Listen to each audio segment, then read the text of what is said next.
یہ قدرت کا قانون ہے کہ جب کوئی اپنے اختیار کی سرحد کو عبور کر لے تو بے خبری کے عالم میں انتہائی بے اختیاری کے دوراہے پر آ کھڑا ہوتا ہے، جس کا ادراک انسان کو اس وقت ہوتا ہے جب اس کے پاس فرار کا کوئی راستہ نہیں رہتا، اور یہی عقل مندوں کے لیے عبرت کا اشارہ بھی ہے۔ اس کیس میں ملک صاحب نے بھی عقل کے وہ گھوڑے دوڑائے کہ جتنے بااختیار تھے بے اختیار ہو کر لکیر پیٹتے رہ گئے۔ برات میں ڈاکوؤں کا دھمال اور ملک صاحب کا کمال۔ السلام علیکم، میرا نام ہے سعدی اور آپ دیکھ رہے ہیں صادق لائبریری۔ امید کرتی ہوں کہ ملک صفدر حیات صاحب کی یہ سیریز آپ کو پسند آ رہی ہوگی، اور پسند آ رہی ہے تو ویڈیو کو لائک، کمنٹ اور شیئر کرنا ہر قسمت بھولے گا، اور جو لوگ میرے چینل پر نیو ہیں وہ جلدی سے میرے چینل کو سبسکرائب کر لیجئے گا اور بیل کے آئیکن کو پریس کرنا ہر قسمت بھولے گا۔ یہ آغاز کرتے ہیں آج کی کہانی کا، جس کا نام ہے حصے دار۔ ان دنوں میں موزہ رکھا والی کے تھانے میں تعینات تھا۔ یہ گاؤں ایک نیم پختہ سڑک کے کنارے واقع تھا۔ وہ ماہ نومبر کے ابتدائی ایام تھے۔ موسم سرما کا آغاز ہو چکا تھا۔ مجھے اس تھانے میں آئے ابھی چند روز ہی ہوئے تھے۔ یوں محسوس ہوتا تھا مجھ سے پہلے والے تھانہ انچارج مجید کھرل کو ہاتھ پاؤں ہلانا پسند نہیں تھا۔ میرے لیے اس تھانے میں ڈھیروں کام جمع تھا۔ میں نے اللہ کا نام لیا اور کام میں جت گیا۔ مجھے یقین ہے کہ سامعین بکریوں والی چاچی مریا کو ابھی تک بھولے نہیں ہوں گے، جس نے اپنی ایک بکری کا گلا کاٹ کر اسے اپنے گھر کے برآمدے میں دفن کر رکھا تھا اور کہتی تھی یہ اس کی بیٹی نرگس کی قبر ہے۔ بعد ازاں میں نے چاچی کی نفسیات سے کھیلتے ہوئے ASI اعجاز حسین کی بیوی رضیہ کے تعاون سے اس پیچیدہ کیس کو حل کر دیا تھا۔ اس کیس کا ذکر اس لیے کر رہا ہوں کہ چاچی مریا والا معاملہ بھی زیر تفتیش تھا کہ مجھے ایک نئے محاذ پر الجھنا پڑ گیا تھا۔ زیر نظر کہانی اسی محاذ سے متعلق ہے۔ ایک روز میں دوپہر کے کھانے سے فارغ ہو کر یہ سوچ رہا تھا کہ اگلا قدم کیا ہونا چاہیے۔ اسی سوچ بچار میں سپیر ہو گئی اور اب میں ایک فیصلے پر پہنچنے کے بعد پٹواری دوست محمد سے ملنے جا رہا تھا۔ مجھے اچانک اپنے پروگرام میں تبدیلی کرنا پڑی۔ یہ پٹواری دوست محمد وہی شخص تھا جس کی بدعنوان تھانے دار مجید کھرل سے بڑی گہری دوستی تھی، اور اسی پٹواری کے بیٹے ظفر محمود نے بکریوں والی چاچی کی بیٹی نرگس کو قتل کیا تھا۔ پروگرام میں تبدیلی کا باعث وہ ہنگامی اطلاع تھی جس میں ڈاکوؤں کے مسلح گروہ نے ایک برات پر حملہ کر دیا تھا۔ جائے وقوع سے فرار ہو کر چند افراد تھانے پہنچے اور مجھے بتایا کہ ادھر جنگل میں ایک خوفناک واردات ہو گئی ہے۔ وہ کل 4 افراد تھے: دلہن کا چاچا امیر بخش، دلہا کا بڑا بھائی گلزار حسین اور دیگر باراتی۔ میں نے امیر بخش اور گلزار کو اپنے کمرے میں بلا لیا۔ وہ 3 اور 4 بجے کا درمیانی وقت تھا۔ یہ ایسا واقعہ رونما ہوا تھا کہ میں تھانے میں بیٹھ کر متاثرین کے طویل انٹرویوز نہیں کر سکتا تھا۔ صورتحال اس بات کی متقاضی تھی کہ میں فی الفور جائے وقوع پر پہنچ جاؤں، تاہم فریادیوں سے ابتدائی پوچھ گچھ بھی ضروری تھی۔ جب ہی میں نے امیر بخش اور گلزار کو اندر بلایا تھا۔ امیر بخش کی عمر لگ بھگ 50 سال رہی ہوگی۔ اسی نے مجھے اس اندھوناک واقعے کے بارے میں بتایا تھا۔ بڑے پریشان لہجے میں اس نے کہا تھا، تھانے دار صاحب، ہم تو لٹ گئے، کھانا خراب ہو گیا ہمارا۔ یہ مجھے معلوم ہو چکا تھا کہ دونوں میں سے کسی بھی پارٹی کا تعلق موزہ رکھا والی سے نہیں تھا۔ اسی تناظر میں نے امیر بخش چاچا سے کہا، گھبراؤ نہیں امیر بخش، سب ٹھیک ہو جائے گا۔ تم دماغ کو قابو میں رکھتے ہوئے مجھے بتاؤ کہ برات کہاں سے آ رہی تھی اور کہاں جا رہی تھی۔ جناب برہان سی آواز میں بولا، برات آج کوئی 10 بجے صبح جسکانی پور پہنچی تھی اور ہمارا تعلق جسکانی پور سے ہے۔ پھر اس نے پہلو میں بیٹھے ہوئے شخص کی جانب اشارہ کیا اور مزید بتایا، یہ دلہا کا بڑا بھائی گلزار، یہ لوگ ادھر سلطان آباد میں رہتے ہیں۔ برات کا شاندار استقبال کیا گیا، نکاح کی تقریب ہوئی، کھانا کھلانے کے بعد رخصتی ہوئی۔ ہم کوئی 2 بجے کے قریب جسکانی پور سے روانہ ہوئے۔ امید تھی کہ شام ہونے سے پہلے اپنی منزل پر پہنچ جائیں گے، لیکن راستے ہی میں بولتے بولتے اس کی آواز پھرا گئی اور وہ خاموش ہو گیا۔ میں نے سوالیہ نظر سے گلزار کی طرف دیکھا۔ وہ میری نگاہ کا مطلب سمجھتے ہوئے جلدی سے بولا۔ اس کا انداز سوالیہ تھا۔ تھانے دار صاحب، آپ تو جانتے ہی ہیں کہ جسکانی پور اور سلطان آباد کے بیچ جنگل پڑتا ہے۔ سلطان آباد اور جسکانی پور نامی یہ دونوں گاؤں میرے تھانے کی حدود میں آتے تھے، اس لیے مجھے معلوم تھا کہ تقریباً ان کے درمیان جنگل کا ایک حصہ پڑتا تھا۔ میں نے گلزار کی آنکھوں میں دیکھتے ہوئے سر کو اسباتی جنبش دی اور کہا، ہاں مجھے پتا ہے۔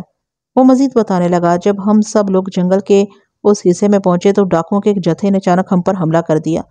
ہم اس افتاد کے لیے ذہنی طور پر تیار نہیں تھے، لہٰذا پوری برات میں افراتفری پھیل گئی۔ ڈاکوؤں نے فائرنگ کر کے سب کو خوفزدہ کر دیا اور لوٹ کھسوٹ میں مصروف ہو گئے۔ انہیں اپنا کام مکمل کرنے میں 10-15 منٹ لگے ہوں گے۔ اس کے بعد وہ اپنے گھوڑوں پر سوار ہو کر گھنے جنگل میں غائب ہو گئے اور ہم اس واقعے کی اطلاع دینے آپ کے پاس تھانے آ گئے ہیں۔ برات میں کل کتنے افراد شامل تھے؟ میں نے پوچھا۔ دلہا سمیت ہم کل 25 افراد تھے جو آج صبح 8 بجے سلطان آباد سے روانہ ہو کر کم و بیش 10 بجے جسکانی پور پہنچے تھے۔ گلزار نے جواب دیا۔ واپسی میں دلہن سمیت کل 15 افراد ادھر سے بھی شامل ہو گئے۔ یوں سمجھے کہ جب ڈاکوؤں نے ہم پر حملہ کیا تو ہم لگ بھگ 40 افراد تھے۔ تم چاروں اطلاع دینے تھانے آئے ہو؟ میں نے ٹھہرے ہوئے لہجے میں استفسار کیا۔ باقی 36 کیا ادھر جائے واردات پر ہی رک کر پولیس کی مدد کا انتظار کر رہے ہیں؟ جی ہاں، وہ لوگ ادھر ہی ہیں، گلزار نے جواب دیا۔ ٹھیک ہے، میں نے گہری سنجیدگی سے کہا، تم لوگ باہر اپنے ساتھیوں کے ساتھ بیٹھو، ہم ابھی 5 منٹ میں نکلتے ہیں۔ وہ دونوں اٹھے اور خاموشی کے ساتھ میرے کمرے سے باہر نکل گئے۔ موزہ جسکانی پور میرے تھانے یعنی موزہ رکھاں والی سے لگ بھگ آدھے میل کے فاصلے پر جنوب مغرب میں واقع تھا، جبکہ سلطان آباد جسکانی پور سے مغربی سمت میں تھا۔ یہ گاؤں ایک دوسرے سے کم و بیش 8 میل کی دوری پر موجود تھے۔ ایک گاؤں سے دوسرے گاؤں تک جانے کے لیے ناہموار کچا راستہ مہیا تھا، جس پر گھوڑے، بیل گاڑیاں اور تانگے وغیرہ آسانی سے چل سکتے تھے۔ میں جائے وقوع پر پہنچ گیا جہاں پر یہ ناخوشگوار واقعہ پیش آیا تھا۔ وہ جنگل کا بنسبت کم غیر آباد حصہ تھا، اسے جنگل کا کنارہ بھی کہہ سکتے تھے۔ میں نے وہاں پر موجود لوگوں سے جو ابتدائی پوچھ گچھ کی، اس سے حاصل ہونے والی معلومات کا خلاصہ کچھ یوں ہے۔ آج صبح سلطان آباد سے 25 افراد پر مشتمل برات روانہ ہوئی اور 2 گھنٹے بعد لگ بھگ 10 بجے یہ لوگ دلہن کے گھر پہنچ گئے تھے۔ ان میں دلہا سمیت 15 مرد اور 10 لڑکیاں عورتیں شامل تھیں۔ یہ لوگ ایک تانگے، ایک بیل گاڑی اور 9 گھوڑوں پر سوار ہو کر دلہن کے گاؤں میں داخل ہوئے تھے اور پھر واپسی میں دلہن سمیت 15 افراد ان کے ساتھ شامل ہو گئے، جن میں 7 مرد اور 8 لڑکیاں عورتیں تھیں۔ ان لوگوں نے اپنی سواری کے لیے ایک تانگا اور 3 گھوڑے استعمال کیے تھے۔ اس حساب سے کل ملا کر جب ڈاکو نے برات پر حملہ کیا تو اس قافلے میں دلہا دلہن سمیت 22 مرد، 18 عورتیں، 12 گھوڑے، 2 تانگے، 1 بیل گاڑی اور اس گاڑی پر لدا جہیز وغیرہ کا سامان شامل تھا۔ دلہن والی ڈولی یعنی پالکی کو بھی بیل گاڑی پر ہی رکھا گیا تھا اور دلہن کا خیال رکھنے کے لیے 5 سمجھدار عورتیں بھی بیل گاڑی پر سوار ہو گئی تھیں۔ واضح رہے کہ مردوں کی جو کل تعداد 22 بیان کی گئی ہے، ان میں 2 کوچوان اور 1 بیل گاڑی کا ڈرائیور بھی شامل تھے۔ یہ لوگ جسکانی پور اور سلطان آباد کے وسط میں اس مقام پر پہنچے جہاں جنگل کا آخری کنارہ پڑتا تھا تو مسلح ڈاکوؤں نے ان پر حملہ کر دیا تھا۔ گاؤں دیہات میں اس زمانے میں اور آج کل بھی شادی بیاہ دن میں ہی ہوتے ہیں۔ عموماً سپہر میں رخصتی کر دی جاتی ہے تاکہ سورج غروب ہونے سے پہلے دلہا اپنی دلہن کے ساتھ گھر پہنچ جائے۔ گاؤں میں اگر برات کو زیادہ دور جانا ہو تو کھانے کے فوراً بعد رخصتی کر دی جاتی ہے، جیسا کہ اس برات کے ساتھ ہوا تھا۔ البتہ اگر دلہا کا گاؤں بغل میں یا نزدیک ہو تو رخصتی کے وقت کو تھوڑا آگے بڑھا دیا جاتا ہے۔ ڈاکوؤں کی کل تعداد 6 بتائی گئی تھی۔ انہوں نے اپنے چہروں کو چھپانے کے لیے ڈھاٹے لگا رکھے تھے۔ اگر یہ واردات رات کے وقت ہوتی تو شاید انہیں اپنی شناخت چھپانے کے لیے یہ اہتمام نہ کرنا پڑتا۔ وہ گھوڑوں پر سوار اچانک ایک جانب سے نمودار ہوئے تھے اور آنن فانن میں انہوں نے بے فکری سے برات پر حلہ بول دیا تھا۔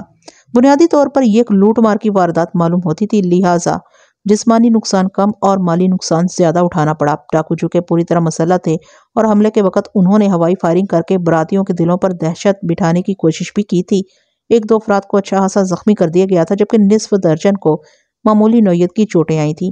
ایک مزاحمتی کو ٹانگ میں گولی لگی تھی۔ انہوں نے اپنا مقصد حاصل کرنے کے لیے ہوائی کے علاوہ زمینی فائرنگ بھی کی تھی، جس کے نتیجے میں یہ واحد شخص زخمی ہوا تھا۔ الغرض 10 سے 15 منٹ کے اندر ڈاکو نے ہنگامی کارروائی کر کے تمام تر قیمتی سامان، طلائی زیورات اور نقدی لوٹ لی اور جس طوفانی انداز میں وہ اچانک حملہ ور ہوئے تھے اسی رفتار سے گھنے جنگل میں غائب ہو گئے۔ دلہا دلہن کو کسی ڈاکو نے ہاتھ تک لگانے کی کوشش نہیں کی تھی، جس سے یہی ظاہر ہوتا تھا کہ وہ ایک عام سی لوٹ مار کی واردات تھی۔ میں نے فوری طور پر اپنے ساتھ آئے ہوئے پولیس اہلکاروں کی ایک ٹیم تشکیل دی اور انہیں ڈاکوؤں کی تلاش میں جنگل کے اس حصے کی جانب دوڑا دیا جدھر ڈاکوؤں کے فرار ہونے کے بارے میں بتایا گیا تھا۔ حالانکہ مجھے ڈاکوؤں کی گرفت میں آنے کی زیادہ امید نہیں تھی۔ مذکورہ واردات لگ بھگ 3 بجے سپہر کو پیش آئی تھی اور اب وقت کھسک کر 5 کے قریب جا چکا تھا۔ اتنا وقت گزر جانے کے بعد یہ سوچنا حماقت کے سوا کچھ نہ ہوتا کہ وہ لٹیرے ابھی جائے وقوع کے آس پاس ہی قیام پذیر ہوں گے۔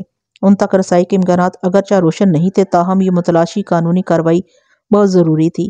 اس مختصر سی پولیس پارٹی کو جنگل کے اندرونی حصے کی جانب روانہ کرنے کے بعد میں نقصانات کے جائزے میں مصروف ہو گیا۔ ڈاکوؤں کے اس مسلح گروہ نے آنن فانن میں بھری برات کو نقدی زیورات اور قیمتی سامان سے خالی کر دیا تھا۔ سب سے زیادہ نقصان بیل گاڑی پر لدے ہوئے ساز و سامان کو پہنچایا گیا تھا۔ علاوہ ازیں وہ بدماش ٹولہ اس بڑے سوٹ کیس کو بھی اپنے ساتھ اٹھا لے گیا تھا جس میں دلہن کے قیمتی ملبوسات اور دیگر پہناوے رکھے گئے تھے۔ ان نتائج سے واضح ہوتا تھا کہ وہ محض لوٹ مار کی ایک سنگین واردات تھی۔ اس میں کسی دشمنی یا انتقام کا ہاتھ نہیں تھا اور یہ بھی ظاہر ہوتا تھا کہ ڈاکوؤں کے مذکورہ مسلح گروہ کو برات کے واپسی کے پروگرام سے مکمل آگاہی حاصل تھی۔ یہ کوئی اتفاقیہ واردات نہیں تھی۔ ڈاکوؤں کی وحشت اور زور زبردستی سے بیشتر براتی جسمانی طور پر بھی متاثر ہوئے تھے، جن میں لگ بھگ نصف درجن کو معمولی چوٹیں آئی تھی۔ ایک دو ایسے زخمی تھے جنہیں مناسب مرہم پٹی کی ضرورت تھی، البتہ وہ شخص جس کی ٹانگ میں گولی لگی تھی اسے فوری طبی امداد کے لیے اسپتال بھجوانا ضروری تھا۔ گولی اس کی ران کے اندر پھنس کر رہ گئی تھی۔ اگر زیادہ دیر تک گولی گوشت کے اندر موجود رہتی تو زہر پھیلنے کے روشن امکانات تھے، لہٰذا میں نے 2 افراد کے ساتھ اسے تانگے میں سوار کرایا اور فی الفور اسپتال کی جانب روانہ کر دیا۔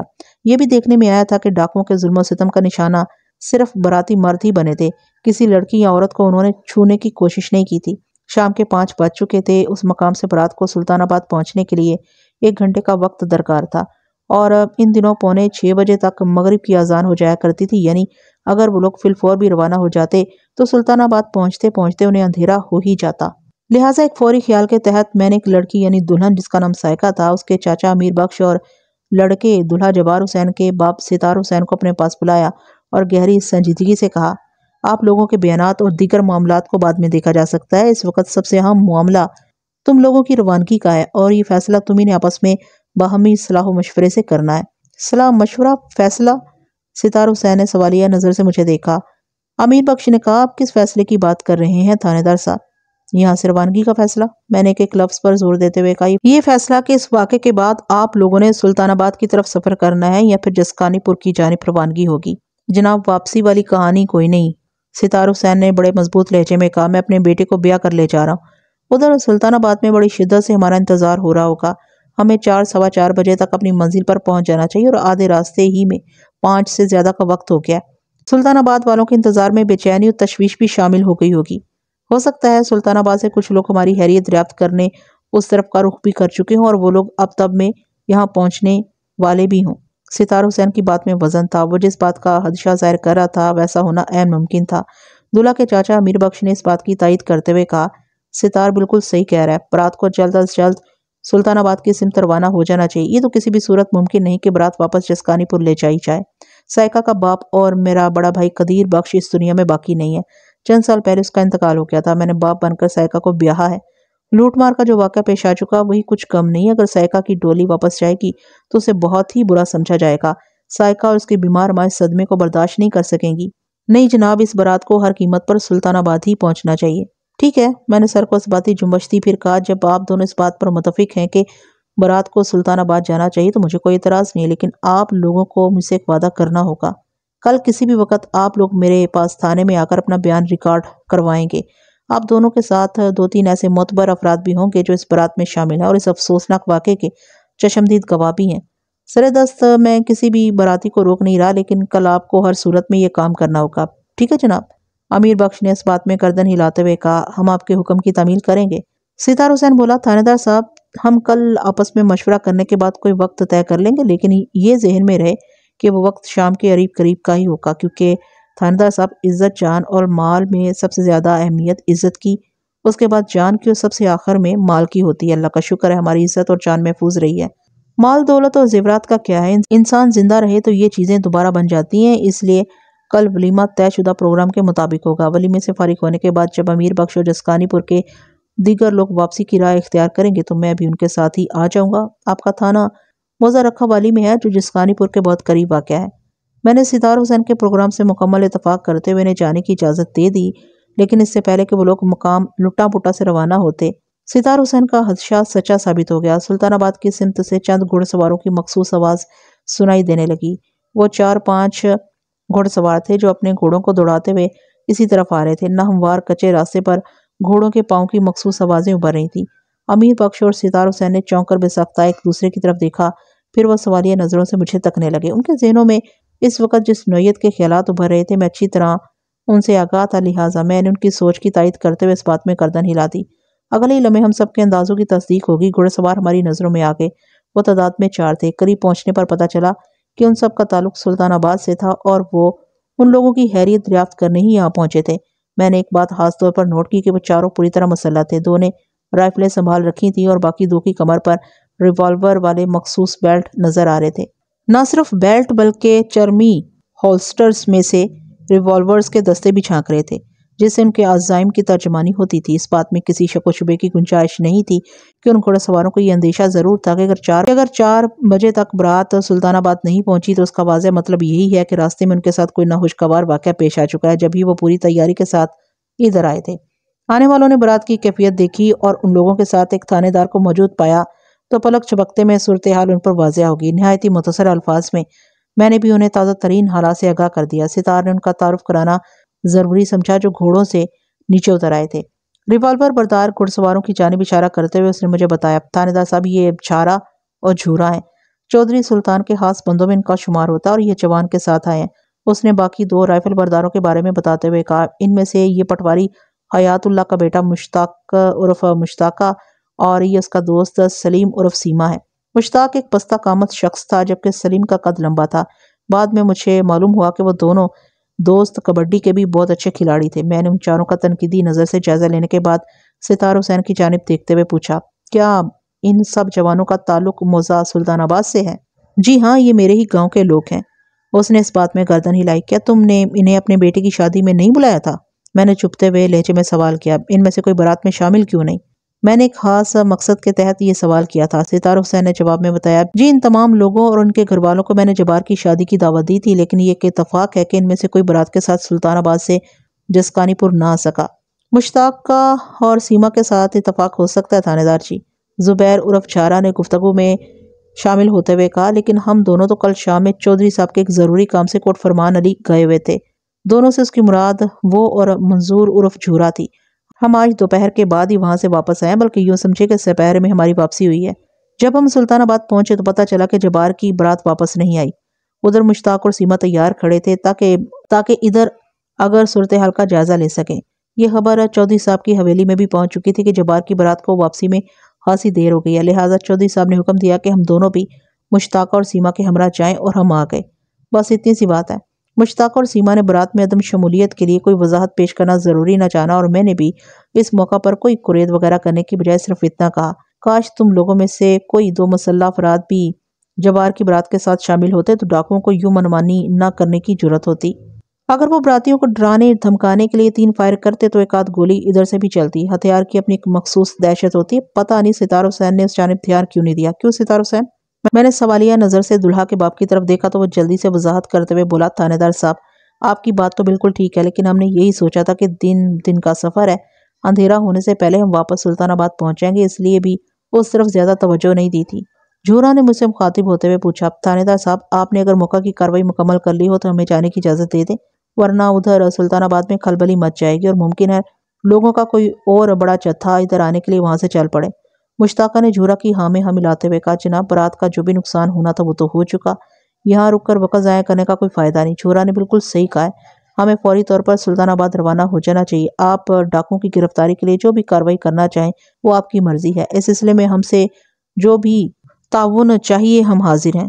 مشتاقہ کی بات میں وزن تھا، اور ویسے میں بھی اس حوالے سے ایک حتمی فیصلہ کر چکا تھا۔ نہ صرف فیصلہ کر چکا تھا بلکہ میں نے اس فیصلے سے ستار حسین اور امیر بخش کو بھی آگاہ کر دیا تھا۔ میں بھی ان لوگوں کے روانہ ہونے کے حق میں تھا، اس لیے اگلے روز انہیں تھانے آنے کو کہا تھا۔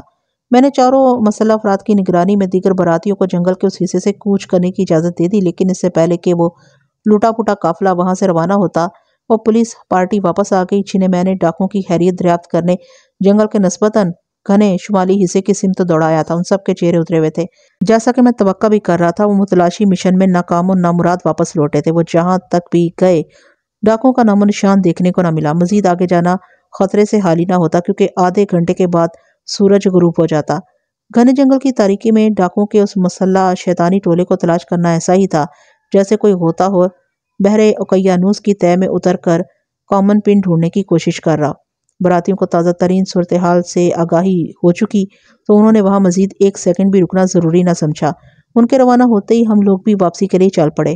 میں نے جن اہلکاروں کی ٹیم تشکیل دے کر ڈاکوؤں کی تلاش میں جنگل کی طرف روانہ کیا تھا وہ کل 4 افراد تھے، آفتاب، منظور، صدیق اور فاروق۔ فاروق ان میں سینئر تھا اور میں نے اس کو ٹیم لیڈر بھی مقرر کیا تھا۔ واپسی کے سفر میں اس نے مجھ سے کہا، مرک صاحب، ڈاکوؤں کی صحیح سمت کا اندازہ لگانے اور ان تک رسائی حاصل کرنے کے لیے ہمیں کسی کھوجی کی مدد لینا ہوگی، اس کے بغیر یہ مہم سر ہوتی نظر نہیں آتی۔ یہ نکتہ میرے ذہن میں بھی ہے فاروق، میں نے تائیدی انداز میں گردن ہلاتے ہوئے کہا، لیکن یہ کام اتنا سہل ثابت نہیں ہوگا جتنا بظاہر دکھائی دیتا ہے۔ میری معلومات کے مطابق یہ جنگل خاصے وسیع رقبے پر پھیلا ہوا ہے۔ ہم گھوڑوں پر سوار ممکنہ تیز رفتاری سے تھانے کی جانب بڑھ رہے تھے۔ اس کچے راستے کو جنگل کا صرف جنوبی کونا ٹچ کرتا تھا جہاں ڈاکو نے ہلہ بول کر اس بارات کو بے سر و سامان کر دیا تھا۔ شام کا اندھیرا پھیلنے سے پہلے ہم لوگ اس حصے سے نکل آئے تھے اور بڑی کامیابی سے تھانے کی طرف گامزن تھے۔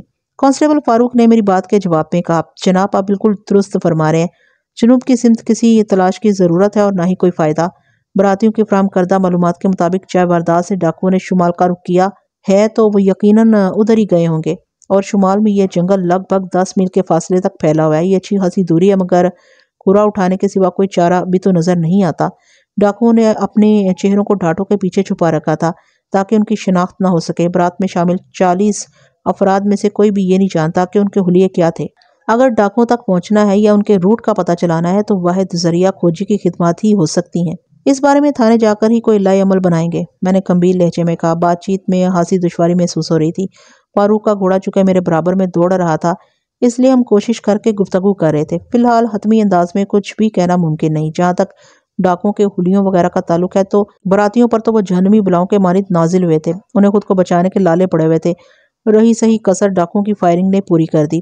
اس دہشت بھری فضا میں وہ ان کے حلیوں پر کیا دھیان دیتے، خاص طور پر ایسی صورت میں جبکہ حملہ آوروں نے اپنے چہروں کو مکمل طور پر ڈھاٹوں کے پیچھے چھپا رکھا ہو۔ بہرحال اس کا یہ مطلب بھی نہیں کہ ہم ڈاکوؤں کو سرے سے نظر انداز ہی کر دیں گے۔ انہیں تلاش تو کیا جائے گا اور ٹھیک ٹھاک طریقے سے تلاش کیا جائے گا، لیکن کسی مضبوط پلاننگ کے بعد، اور یہ سارا کام تھانے پہنچنے کے بعد ہی کیا جا سکتا ہے۔ اس کے بعد کانسٹیبل فاروق نے مجھ سے کوئی سوال نہیں کیا۔ جب ہم تھانے کے احاطے میں قدم رکھا تو شام کے 6:30 بج رہے تھے۔ سورج غروب ہوئے گھنٹہ بھر ہونے کو آیا تھا۔ چہار سو تاریکی نے اپنا ڈیرا جما لیا تھا۔ فضا میں ہنکی کا تناسب بھی بڑی تیزی سے بڑھا تھا۔ مغرب کی نماز کا وقت گزر گیا تھا۔ اب اس نماز کو عشاء کی نماز کے ساتھ ملا کر ہی پڑھا جا سکتا تھا۔ میں نے منہ ہاتھ دھویا اور رات کے کھانے سے انصاف کرنے لگا۔ آئندہ روز میں پٹواری دوست محمد اور اس کے بیٹے ظفر محمود کی طرف جانے کا ارادہ کر ہی رہا تھا کہ ASI اعجاز حسین میرے کمرے میں آ گیا۔ میں نے چاچی مریم کے سلسلے میں اعجاز کی بیوی رضیہ کو ایک مشن سونپ رکھا تھا۔ وہ اسی کی رپورٹ دینے آیا تھا، اور وہ رپورٹ خاصی پرجوش اور ناخوشگوار تھی۔ یعنی بکریوں والی چاچی کی بیٹی مرحومہ نرگس کی زندگی کا ایک سنسنی خیز گوشہ منکشف ہو گیا تھا، جس کی مدد سے بالآخر میں نے وہ کیس حل کر لیا تھا۔ چاچی بکریوں والی کے بارے میں اعجاز حسین کو مختلف ہدایات دینے کے بعد میں نے ڈاکوؤں کی کارفرمائی کے حوالے سے اسے متصرن آگاہ کیا، پھر اس کی رائے جاننے کے لیے سوالیہ نظر سے اسے دیکھنے لگا۔ چند لمحے سوچنے کے بعد اس نے کہا، ملک صاحب کوڑا اٹھانے والا آئیڈیا برا تو نہیں، لیکن مجھے اس کے نتائج برآمد ہوتے نظر نہیں آتے۔ اس کی بھی ایک خاص وجہ ہے۔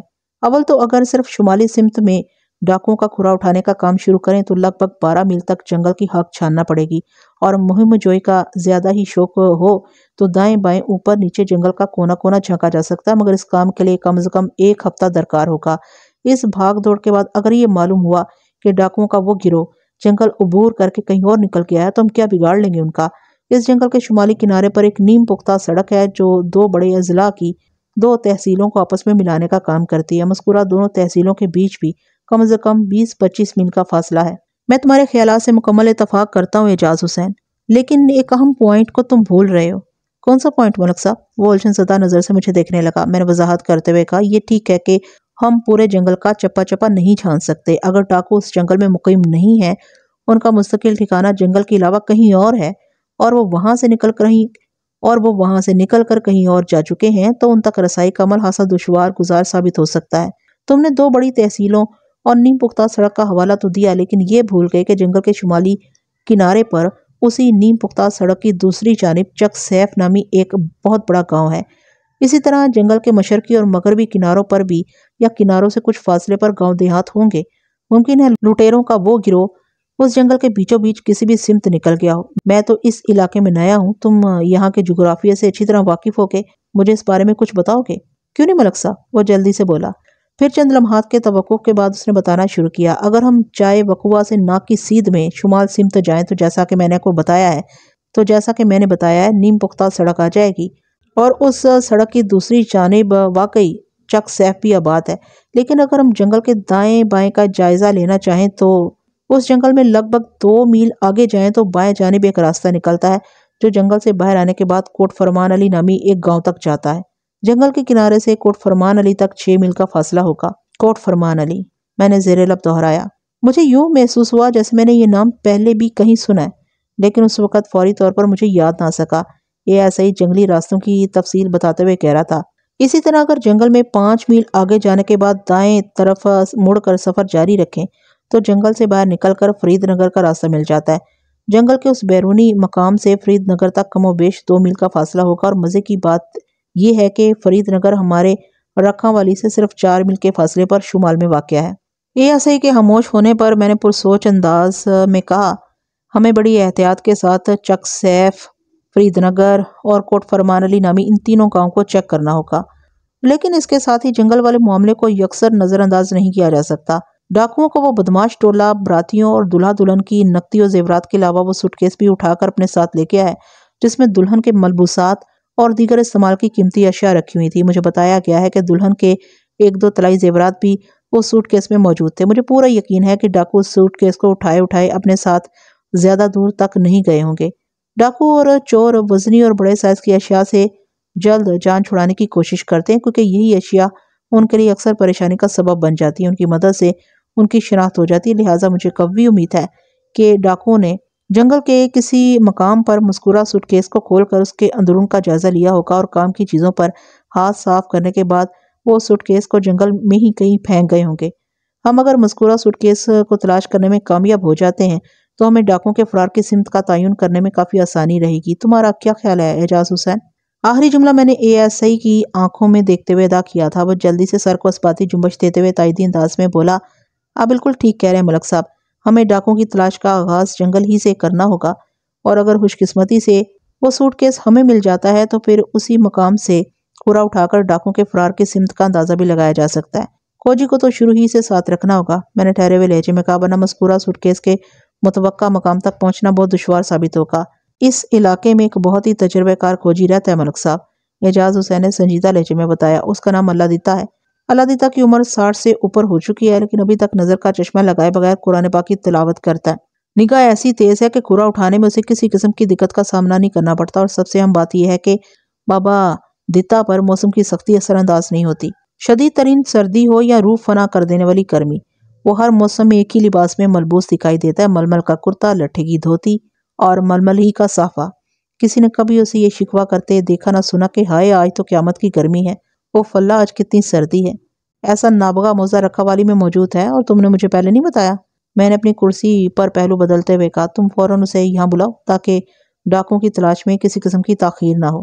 آپ کے حکم کی دیر تھی ملک صاحب، وہ پرجوش انداز میں بولا، میں ابھی اسے یہاں بلواتا ہوں۔ اگلے ہی لمحے اعجاز حسین میرے کمرے سے نکل گیا۔ میں نے سینئر کانسٹیبل فاروق کو اپنے پاس بلا لیا۔ گزشتہ روز سپہر میں فاروق کی زیر نگرانی میں نے ایک مختصر سی پولیس پارٹی ڈاکوؤں کے تعاقب میں جنگل کی جانب روانہ کی تھی، جو حسب توقع ناکام و نامراد واپس لوٹے تھے۔ میں فاروق سے جنگل کا احوال معلوم کرنا چاہتا تھا۔ تھوڑی دیر کے بعد وہ میرے کمرے میں موجود تھا۔ ابتدائی پوچھ گچھ تو میں اسے پہلے کر چکا تھا۔ وہ میرے سامنے آ کر بیٹھ چکا تو میں نے اس کی آنکھوں میں دیکھتے ہوئے سوال کیا، فاروق تم لوگ گزشتہ روز جنگل کے اندر جہاں تک بھی گئے اس راستے میں تمہیں کسی جگہ کوئی سوٹ کیس وغیرہ پڑا تو دکھائی نہیں دیا تھا؟ کیسا سوٹ کیس ملک صاحب؟ وہ متذبذب انداز میں مجھے دیکھنے لگا۔ میں نے وضاحت کرتے ہوئے اسے بتایا کہ کیسا سوٹ کیس جس کی تیاری میں ریگزین استعمال کیا گیا ہو، اس ریگزین کا گراؤنڈ گرے کلر ہو اور اس پر ریڈ کلر کا چیک بنا ہو، اس کے ساتھ ہی چیک کی بلیک پٹیاں بھی ہوں، یعنی ریگزین کی گرے گراؤنڈ پر red and white check print ہو۔ امیر بخش اور ستار حسین کی زبانی اس سوٹ کیس کے بارے میں مجھے صرف اتنی سی معلومات حاصل ہوئی تھیں۔ فاروق نے چند لمحہ تک سوچنے کے بعد نفی میں گردن ہلائی اور بتایا، نہیں ملک صاحب، ایسا سوٹ کیس تو مجھے کہیں نظر نہیں آیا۔ ایسا کیا کسی بھی طرح کا سوٹ کیس جنگل میں پڑا دکھائی نہیں دیا؟ تم لوگوں نے زیادہ تر سفر کس سمت میں کیا تھا؟ میں نے پوچھا۔ ہم جائے وقوع سے سیدھے شمال سمت میں گئے تھے، جیسا کہ براتیوں نے ڈاکوؤں کے فرار کے حوالے سے نشاندہی کی تھی، فاروق نے سنجیدہ لہجے میں بتایا۔ ایک ہی رخ میں آگے بڑھتے ہوئے ہم اپنے دائیں بائیں بھی نظر دوڑاتے جا رہے تھے، لیکن اس راستے میں سوائے گھنے درختوں کے ایسا کچھ بھی دکھائی نہیں دیا جسے قابل ذکر سمجھا جائے۔ تھوڑی دیر پہلے ASI اعجاز حسین سے ہونے والی گفتگو میرے ذہن میں تازہ تھی۔ اسی کی روشنی میں نے فاروق سے سوال کیا، یعنی تم یہ کہنا چاہتے ہو کہ تم لوگوں نے جنگل کے مشرقی اور مغربی حصوں کا بالکل رخ نہیں کیا؟ جی ہاں، حقیقت یہی ہے، اس نے جواب دیا۔ میں مزید چند منٹ تک فاروق سے بات چیت کرتا رہا۔ ہمارے موضوع کا مرکز و محور ڈاکو اور جنگل ہی تھا۔ میں نے اسے آئندہ کے لائے عمل کے بارے میں بھی بتایا کہ میں نے کس طرح کھوجی اللہ دیتا کی مدد سے ڈاکوؤں تک رسائی حاصل کرنے کا پروگرام بنایا۔ اس نے بھی کھوجی اللہ دیتا کی تعریف کی اور فرمائشی انداز میں مجھ سے کہا، ملک صاحب، میری یہ خواہش ہے کہ اس مشن میں آپ مجھے اپنے ساتھ رکھیں، جیسا کہ بکریوں والی چاچی کے کیس میں ASI صاحب آپ کا ساتھ دے رہے ہیں۔ فاروق کا اشارہ ASI اعجاز حسین کی جانب تھا۔ میں نے اس کی تمنا پوری کرتے ہوئے مضبوط لہجے میں کہا، ٹھیک ہے فاروق، اس مشن میں تمہیں اپنے ساتھ ضرور لے جاؤں گا۔ وہ تشکرانہ انداز میں مجھے دیکھتے ہوئے بولا، بہت بہت شکریہ ملک صاحب۔ تھوڑی دیر کے بعد اعجاز حسین میرے پاس آیا اور آ کر مجھے اپنی کارکردگی کے بارے میں مطلع کرنے لگا۔ ملک صاحب، اللہ دیتا اس وقت رکھا والی میں موجود نہیں۔ اس کے گھر سے پتہ چلا ہے کہ وہ دوپہر سے پہلے واپس آ جائے گا۔ میں نے اس کے گھر والوں کو تاکید کر دی ہے کہ وہ جیسے ہی آئے اسے تھانے بھیج دیا جائے۔ یہ تم نے بہت اچھا کیا اعجاز حسین، میں نے ستائشی نظر سے اس کی طرف دیکھتے ہوئے کہا، جب تک میں چاچی مریم کی خیر خبر لے کر آتا ہوں۔ اعجاز حسین نے اس بات میں گردن ہلا دی۔ آئندہ 10 منٹ میں نے اعجاز کو اپنے اور فاروق کے پروگرام سے متعلق آگاہ کیا اور بتایا کہ ہم کھوجی اللہ دیتا کی مدد سے کس طرح ڈاکوں کا سراغ لگانے کی کوشش کریں گے۔ وہ پوری توجہ سے میری بات سنتا رہا اور اس دوران میں وقفے وقفے سے اپنے سر کو اسباتی جنبش بھی دیتا رہا۔ اپنی بات کے اختتام پر میں نے اسے کہا، اعجاز حسین، موسم سرما نے اپنے قدم جمانا شروع کر دیے اور دوپہر کے بعد کا وقت تو نہایت ہی تیز رفتاری سے گزرتا ہے۔ آج جب ہم جنگل کا رخ کریں گے تو مجھے نہیں امید کہ ایک ہی دن میں یہ کام مکمل ہو سکتا ہے ہمیں کوئی تسلی بخش نتیجہ حاصل کرنے کے لیے 2-4 دن لگ جائیں۔ باقی دنوں کا پروگرام تو بعد میں بنائیں گے، لیکن آج کے لیے تمہیں بہت ہوشیار اور محتاط رہنا ہوگا۔ میں کچھ سمجھا نہیں ملک صاحب۔ وہ الجھن زدہ نظروں سے مجھے دیکھنے لگا۔ میں نے اس کی الجھن دور کرتے ہوئے کہا، میں نے دلہا کے باپ ستار حسین اور دلہن کے چاچا امیر بخش کو چند معتبر براتیوں کے ہمراہ تھانے بلا رکھا ہے تاکہ ان کے باقاعدہ بیانات قلم بند کیے جا سکیں۔ ستار حسین نے بڑے واضح الفاظ میں کہا تھا کہ وہ لوگ سپہر اور شام کے بیچ کسی وقت تھانے پہنچ جائیں گے اور میرے نئے پروگرام کے مطابق ان اوقات میں تھانے کی عمارت سے 5-6 میل دور گھنے جنگل میں مصروف رہوں گا، لہٰذا اس دوران میں تمہیں تھانے کے اندر نہایت ہی مستعد رہنا ہوگا۔ تھانے کے دیگر معاملات کو ہینڈل کرنے کے علاوہ تمہیں ڈاکوں کی کارروائی سے متاثر ہونے والے لوگوں کے بیانات بھی لینا ہوں گے۔ آپ فکر ہی نہ کریں ملک صاحب، وہ اپنے سینے پر ہاتھ مارتے ہوئے بولا، میں آپ کی غیر موجودگی میں یہاں کے معاملات کو بڑی خوبی سے سنبھالوں گا، آپ کو مجھ سے کوئی شکایت نہیں ہوگی۔ شاباش اعجاز، میں نے توصیفی انداز میں کہا، مجھے تم سے یہی امید تھی۔ کھرل صاحب تو جناب کسی کام میں گھسنے ہی نہیں دیتے تھے۔ اس کا واضح اشارہ سابق تھانہ انچارج مجید کھرل کی جانب تھا۔ سب کچھ انہوں نے اپنے ہاتھ میں لے رکھا تھا۔ تھانے کے عملے کو وہ بس ہرکاروں اور پیادوں کے مانند دوڑاتے رہتے تھے۔ اعجاز حسین، کسی بھی بساط پر تم پیادوں کو اتنا غیر اہم بھی نہ سمجھو۔ ان کا اپنا ایک خاص کردار ہوتا ہے۔ بھاگ دوڑ تو ان کا مقدر ہوتی ہی ہے، لیکن کھلاڑی کی کھوپڑی میں رکھا ہوا دماغ اگر ٹھیک کام کر رہا ہو تو انہی پیادوں کی چالوں سے میدان جنگ کا نقشہ بدل جاتا ہے۔ جناب، وہ ہاسے تلخ لہجے میں بولا، کھرل صاحب کی گردن کے آخری سرے پر کھوپڑی اور کھوپڑی کے اندر دماغ تو موجود تھا، لیکن وہ دماغ صرف اپنی آن بان اور فائدے کے حوالے ہی سے چالے چلتا تھا۔ اپنے تھانے کی ساکھ اور عملے کی کارکردگی سے انہیں کوئی دلچسپی تھی اور نہ ہی وہ کسی کو ہاتھ پاؤں اور دماغ ہلانے کا موقع دیتے تھے۔ مجید کھرل صاحب مجھ سے پہلے اس تھانے میں کیا کرتے رہے تھے، اس بحث میں جانے کا کوئی فائدہ نہیں ہے اعجاز حسین، لیکن میرا یہ تم سے بلکہ اس تھانے کے پورے عملے سے وعدہ ہے کہ ہر شخص کو اس کی سطح پر صلاحیت آزمانے کا بھرپور موقع فراہم کروں گا۔ میرے اس عہد کی مثال تم خود بھی ہو۔ بکریوں والی چاچی کے کیس میں نے نہ صرف تمہیں بلکہ تمہاری گھر والی رضیہ کو بھی ایک اہم مہم پر لگا رکھا ہے نا؟ اعجاز حسین نے اس بات میں گردن ہلانے پر اکتفا کیا۔ کانسٹیبل فاروق نے سوالیہ نظر سے باری باری مجھے اور ایاسائی کو دیکھا۔ رضیہ کے ذکر نے اسے چونکنے پر مجبور کر دیا تھا۔ رضیہ کے ذریعے بکریوں والی چاچی اور اس کی بیٹی نرگس کے معاملے کا کھوج لگانے والی بات صرف میرے اور اعجاز حسین کے درمیان ہی تھی، لہٰذا فاروق کے کان کھڑے ہونا بے سبب نہیں تھا۔ تاہم یہ اچھا ہوا کہ اس حوالے سے اس نے کوئی سوال نہیں کیا۔ میں ان لوگوں کو تھانے میں چھوڑ کر چاچی مریم کی طرف چلا گیا۔ کھوجی اللہ دیتا کی عمر 60 سے متجاوز تھی، تاہم وہ ہاتھ پاؤں کا مضبوط اور چاق و چوبند تھا۔ وہ دوپہر کے وقت تھانے پہنچ گیا تھا۔ اس وقت تک میں بھی چاچی بکریوں والی کی نفسیات سے کھیل کر اور اس کی زبان سے سچ اگلوانے کے بعد واپس آ چکا تھا، لہٰذا اللہ دیتا سے مختصر سی گفتگو کے بعد ہم نے جنگل کی جانب روانگی کا فیصلہ کر لیا۔ اس مشن میں کھوجی اللہ دیتا کے علاوہ کانسٹیبل فاروق میرے ہمراہ تھا۔ اللہ دیتا نے نہایت ہی ٹھہرے ہوئے لہجے میں کہا، ملک صاحب، چونکہ کھرا اٹھانے کی ابتدا ہے اس لیے میں یہ کام اسی مقام سے شروع کروں گا جہاں لوٹ مار کا یہ واقعہ پیش آیا، ورنہ جنگل کے اندر گھسنے کا ایک اور آسان مختصر راستہ بھی ہے۔ اعجاز حسین نے مجھے بتایا تھا کہ اللہ دیتا گرد و نواح کے تمام علاقوں کا حافظ ہے اور مذکورہ جنگل بھی انہی علاقوں میں شامل تھا۔ میں نے اپنی عقل کے گھوڑے دوڑاتے ہوئے فوراً خیال آرائی کی، تمہارا مطلب ہے فرید نگر کی جانب سے؟ آپ کا اندازہ بڑی حد تک درست ہے، وہ اس بات میں گردن ہلاتے ہوئے بولا، لیکن میں عام لوگوں کے سفری راستے کی بات نہیں کر رہا۔ جائے واردات تک پہنچنے کے لیے ہمیں سب سے پہلے رکھا والی سے جنوب مغرب میں لگ بھگ آدھا میل سفر کر کے جسکانی پور پہنچنا ہوگا اور پھر جسکانی پور سے کم از کم 4 میل آگے جنگل کے اس جنوبی کونے میں جہاں لوٹ مار کا یہ واقعہ پیش آیا، جبکہ اگر ہم رکھا والی سے عام مسافروں والے راستے پر شمال میں سفر کرتے ہوئے فرید نگر پہنچے تو یہ فاصلہ 4 میل ہوگا اور فرید نگر سے 2 میل کے فاصلے پر مغرب میں جنگل شروع ہو جاتا ہے، جبکہ اگر ہم رکھا والی سے عام مسافروں والے راستے پر شمال میں سفر کرتے ہوئے فرید نگر پہنچے تو یہ فاصلہ 4 میل ہوگا اور فرید نگر سے 2 میل کے فاصلے پر مغرب میں جنگل شروع ہو جاتا ہے۔ لیکن اگر میرے بتائے ہوئے راستے پر رکھا والی سے شمال مغرب کی سمت سفر کریں تو زیادہ 4 میل کا فاصلہ طے کرنے کے بعد ہم جنگل کے مشرقی کنارے کو چھو لیں گے۔ لیکن اللہ دیتا کے خاموش ہونے پر میں نے کہا مسئلہ وہی ہے کہ ہمیں تفتیش کا آغاز چائے وقوع ہی سے کرنا ہوگا، ہے نا؟ جی ہاں بالکل ٹھیک کہہ رہے ہیں، وہ تائیدی انداز میں بولا۔ ویسے تمہاری فراہم کردہ معلومات اور تمہارے مشاہدے اور تجربے کو میں قدم قدم پر استعمال کروں گا۔ میں نے ایک لفظ پر زور دیتے ہوئے کہا ہو سکتا ہے کوڑا اٹھانے کے اس عمل کے دوران میں کسی مرحلے پر ہمیں اس روٹ کو بھی استعمال اور اختیار کرنا پڑ جائے جس کا ذکر ابھی تم نے کیا ہے۔ جی ہاں، اس نے پرسوچ انداز میں گردن ہلائی، ایسا ممکن ہے۔ 3 افراد پر مشتمل ہمارا یہ مختصر سا قافلہ گھوڑوں پر سوار ہو کر چائے وقوع کی جانب روانہ ہو گیا۔ ہمارے پاس کل 2 گھوڑے تھے، ایک پر میں سوار تھا اور دوسرے گھوڑے پر اللہ دیتا اور فاروق۔ میرے ذہن میں یہ بات کسی پھانس کے مانند چپ رہی تھی کہ ہمارے پاس صرف آدھا دن بچا ہے۔ رات کا اندھیرا پھیلنے سے پہلے ہمیں کھوج کا زیادہ کام نپٹانا ہوگا۔ تاریکی چھا جانے کے بعد ظاہر ہے اس کام کو جاری رکھنا ممکن نہیں تھا۔ اس سوچ کے پیش نظر ہم نے ممکنہ حد تک تیز رفتاری سے گھوڑے دوڑائے اور لگ بھگ 1:30 بجے دوپہر ہم اس مقام پر پہنچ گئے جہاں گزشتہ روز 6 ڈاکوؤں کے گروہ نے ایک مذموم کارروائی کر کے بھری پوری بارات کو لوٹ لیا تھا۔ کھوجی اللہ دیتا کو میں چونکہ پہلے ہی ساری تفصیل سے آگاہ کر چکا تھا، لہٰذا اس نے واردات کے مقام پر پہنچتے ہی اپنا کام شروع کر دیا۔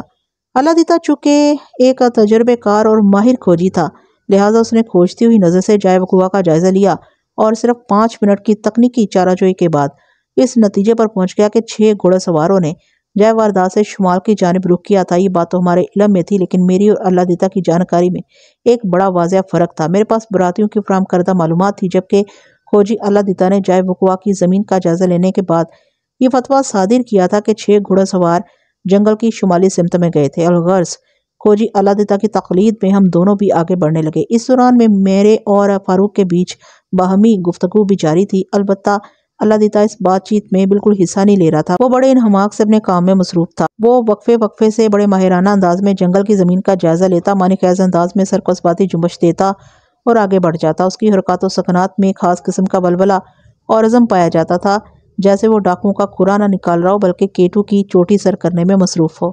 ہم نے زیادہ تر پیدل اور بیچ میں گھوڑوں پر بھی سواری کی۔ دن کے 3 بجے تو میرے اندازے کے مطابق ہم کوئی 2 میل تک جنگل میں آ چکے تھے۔ اللہ دیتا گاہے بگاہے مجھے اپنی کارکردگی سے بھی آگاہ کرتا جا رہا تھا۔ اس نے ابتدا ہی میں مجھے بتا دیا تھا کہ شمال کی جانب سفر کرنے والے کل 10 گھوڑوں کا کھرا ملا تھا۔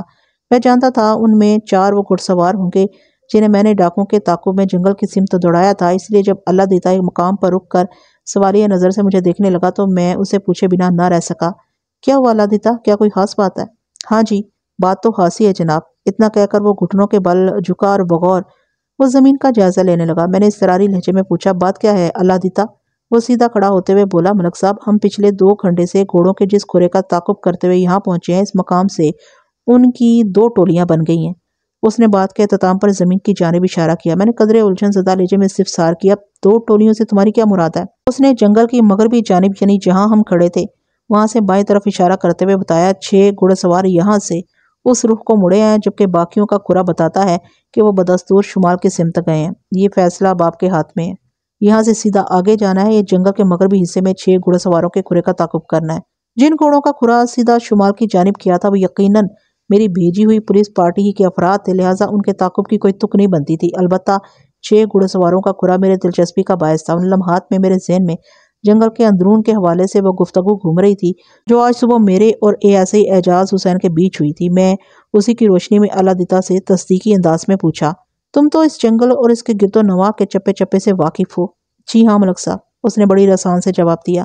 میں نے پوچھا اگر ہم یہاں سے 6 گھوڑا سواروں کے تعاقب میں بائیں جانب یعنی جنگل کے مغربی حصے کی طرف بڑھتے ہیں تو لگ بھگ 5 میل کے بعد یہ جنگل ختم ہو جائے گا۔ اگر میں غلط نہیں سوچ رہا تو جنگل کے اختتام سے ایک سیدھا راستہ کوٹ فرمان علی کی طرف جاتا ہے نا؟ آپ بالکل ٹھیک سوچ رہے ہیں ملک صاحب، وہ تصدیقی انداز میں گردن ہلاتے ہوئے بولا۔ جنگل کے مغربی کنارے سے کوٹ فرمان علی کا فاصلہ کوئی 6 میل ہے۔ تو ٹھیک ہے، میں نے فیصلہ کن لہجے میں کہا، ہم بائیں جانب مڑ رہے ہیں۔ مجھے پورا یقین ہے یہ انہی 6 ڈاکوؤں کے گھوڑوں کا کھرا ہے جنہوں نے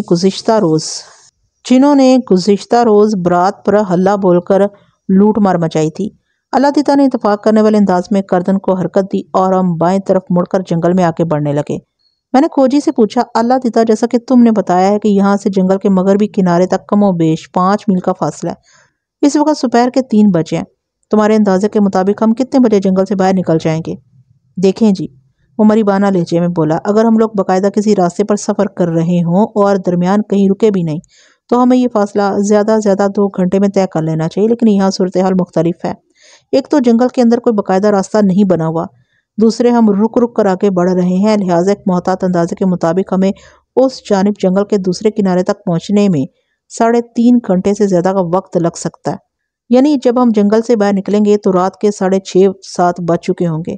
میں نے سوالیہ نظر سے اللہ دیتا کی جانب دیکھا۔ میرے خیال میں ہم 8 بجے سے پہلے جنگل کو نہیں چھوڑ سکیں گے، وہ فلسفیانہ انداز میں بولا۔ میں نے وقت اور فاصلے کا جو حساب ابھی آپ کو بتایا ہے وہ دن اور روشنی سے مشروط ہے۔ اس وقت 3 بج چکے ہیں اور آج کل کے 5:45 بجے سورج غروب ہو جاتا ہے۔ ہمیں اس نقطے کو بھی ذہن میں رکھنا ہوگا کہ تاریکی چھا جانے کے بعد ہمارے سفر کی رفتار اور سمت کے بارے میں وثوق سے کچھ نہیں کہا جا سکتا۔ یہ بھی ممکن ہے کہ ہم راہ بھٹک کر کہیں کے کہیں نکل جائیں اور میرا 8 بجے کا بتایا ہوا وہ وقت بھی غلط ثابت ہو جائے۔ اللہ دیتا کی بیان کردہ باتیں گرچہ خاصی خطرناک تھی، تاہم میں انہیں پرعز حقیقت سمجھتا تھا۔ وہ کچھ بھی غلط نہیں کہہ رہا تھا۔ میں نے اس کی آنکھوں میں دیکھتے ہوئے مضبوط لہجے میں کہا، اللہ دیتا، تم اپنا کام جاری رکھو، اللہ بہتر کرے گا۔ ایک مرتبہ پھر ہمارا کھوج برا سفر شروع ہو گیا۔ تھوڑا آگے آنے کے بعد کانسٹیبل فاروق نے اطلاع دینے والے انداز میں مجھ سے کہا، ملک صاحب، ہم 1:30 بجے جائے وقوع پر یہاں پہنچے تھے۔ ملک صاحب، ہم 1:30 بجے جائے وقوع پر پہنچے تھے۔ وہاں سے یہاں تک پہنچنے میں ہمیں 1.5 گھنٹہ لگ گیا۔ ہاں مجھے پتا ہے، میں نے اس کی بات پوری ہونے سے پہلے ہی جواب دیا۔ تم مجھے کیا بتانے کی کوشش کر رہے ہو؟ جناب، آپ میرے آفیسر ہیں اور مجھ سے زیادہ سمجھدار بھی ہیں۔ 1 منٹ فاروق، میں نے ایک مرتبہ پھر قطع کلامی کی اور گہری سنجیدگی سے کہا، عقل اور سمجھ کا تعلق افسری اور ماتحتی سے نہیں بلکہ یہ دماغ کی کارکردگی پر منحصر ہے۔ انسان بنیادی طور پر 2 طرح کے ہوتے ہیں، ایک عاقل اور سمجھدار انسان منفی سوچ کے زیر اثر ہلاکت خیز تحریبی کارنامے سر انجام دے سکتا ہے، جبکہ مثبت سوچ کا حامل انسان ہمیشہ تعمیری اور انسانیت کی بھلائی کے حوالے ہی سے منصوبہ بندی کرے گا۔ میں آپ کی بات سمجھ رہا ہوں ملک صاحب، میرے خاموش ہونے پر اس نے ٹھہرے ہوئے لہجے میں کہا۔ میں در حقیقت آپ کو یہ بتانا چاہ رہا تھا کہ ہمیں کھوج کے سفر کو آگے بڑھاتے ہوئے اس بات کا خیال بھی رکھنا چاہیے کہ یہ رات ہمیں جنگل میں نہیں گزارنی۔ رات کی تاریکی پھیلنے سے پہلے ہمیں جنگل سے باہر نکلنا ہوگا۔ تمہارے ذہن میں بہت اچھا پوائنٹ آیا فاروق، میں نے سراہنے والے انداز میں کہا، لیکن یہ مت سمجھنا کہ میں اس نقطے کو بھولے بیٹھا ہوں۔ میں نے ایک منٹ کا حساب رکھا ہوا ہے۔ 12:30 بجے ہم نے تھانہ چھوڑا، 1:15 بجے ہم جسکانی پور کے نزدیک سے گزر رہے تھے، پھر جیسا کہ تم نے دیکھا 1:30 بجے ہم جائے وقوع پر پہنچ چکے تھے، لیکن یہاں سے ہماری رفتار لگ بھگ پیادوں جیسی ہو گئی اور اب دوپہر کے 3 سے کچھ وقت آگے بڑھ چکا ہے۔ ہمیں زیادہ 4 سوا 4 بجے تک آگے بڑھنا ہے، پھر وہاں کوئی پکی نشانی لگا کر ہم واپسی کا سفر اختیار کریں گے۔ واپسی کے سفر میں چونکہ ہمیں کسی کا کھرا نہیں اٹھانا ہوگا، لہٰذا یہ سفر نسبتاً تیز رفتاری سے طے ہوگا اور ہم لگ بھگ 4 گھنٹے کے کھوجی سفر کو محض 1.5-2 گھنٹے میں طے کر کے جائے وقوع پر پہنچ جائیں گے۔ میرے اندازے کے مطابق جب ہم جائے واردات پر پہنچیں گے تو رات کا آغاز ہو چکا ہوگا، یعنی کم و بیش 6 سوا 6 بجے ہوں گے۔ میں نے ایک مرتبہ پھر وقفہ دیا اور اضافہ کرتے ہوئے کہا، پھر 6:45 جسکانی پور میں اور پورے 7 تھانے کی 4 دیواری میں قدم رکھنے کے بعد بچیں گے۔ ہم ہاتھ منہ دھو کر کھانا کھائیں گے، عشاء کی نماز ادا کریں گے اور مزے سے سو جائیں گے۔ اگلے روز صبح ہی سے جنگل کا رخ کریں گے اور اس مرتبہ ہم اللہ دیتا کے بنائے ہوئے راستے سے، کیونکہ ہماری تفتیش کا ایک رخ متعین ہو چکا ہے، ہم آج تک کی کارکردگی سے اپنے نئے سفر کا آغاز کریں گے اور چال سو چال۔ کانسٹیبل آنکھیں پھاڑ کر حقہ بکا میری صورت دیکھے جا رہا تھا۔ میں خاموش ہوا تو اسے ہوش آ گیا۔ بڑی تیزی سے پلکیں جھپکانے کے بعد اس نے مجھ سے پوچھا، ملک صاحب، آپ اتنے اعتماد سے کس طرح باتیں کر لیتے ہیں؟ کیا مطلب؟ میں نے گھور کر اس کی طرف دیکھا۔ مطلب یہ کہ وہ بھرائی ہوئی آواز میں بولا، آپ نے کھٹ انگلیوں پر اگلے 24 گھنٹے کا شیڈیول گنوا دیا، جیسے یہ سب کچھ آپ کی نوک زبان پر رکھا ہو۔ آپ کے لہجے سے جو اعتماد جھلکتا ہے، اسے یقین سا ہونے لگتا ہے کہ وہ بہو ایسا ہی ہوگا بھی۔ ہماری گفتگو کے دوران میں کھوجی اللہ دیتا ہم سے بے نیاز اپنے ٹیکنیکل کام میں مصروف تھا۔ اس کے انداز اور حرکات و سکنات سے لگتا تھا جیسے وہ اپنے کام کے علاوہ اس دنیا میں موجود ہر شے کو فراموش کر بیٹھا ہو۔ اس کا یہ عمل اپنے کام سے سچی لگن کا مظہر تھا۔ میں نے فاروق کے الجھنما سوال کے جواب میں اللہ دیتا کی جانب اشارہ کرتے ہوئے کہا، فاروق، اس اللہ کے بندے کو دیکھ رہے ہو؟ اس نے کھوجی کی طرف دیکھ کر متذبذب لہجے میں بولا، جی۔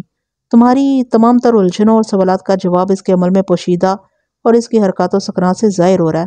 میں نے گہری سنجیدگی سے کہا، انسان اگر سچی لگن اور کڑی محنت سے کسی کام میں ہاتھ ڈالے اور اس مقصد کے لیے اس کی نیت بھی صاف ہو تو کامیابی یقیناً اس کے قدم چومتی ہے۔ اور یہ کامیابی جو ہوتی ہے نا فاروقی، یہ اگر یکے بعد دیگرے انسان کے حصے میں آنے لگے تو اس کے اندر خود بخود اعتماد کی قوت پیدا ہو جاتی ہے۔ پھر وہ بڑے اعتماد سے بڑی بڑی باتیں ایسے کرنے لگتا ہے جیسے کسی نے اسے اس بات کے لیے کوئی گارنٹی وارنٹی وغیرہ دے رکھی ہو۔ اتنا بتا دوں تمہیں، کامیابی کے حصول کے سلسلے میں بڑا خوش قسمت واقع ہوا ہوں۔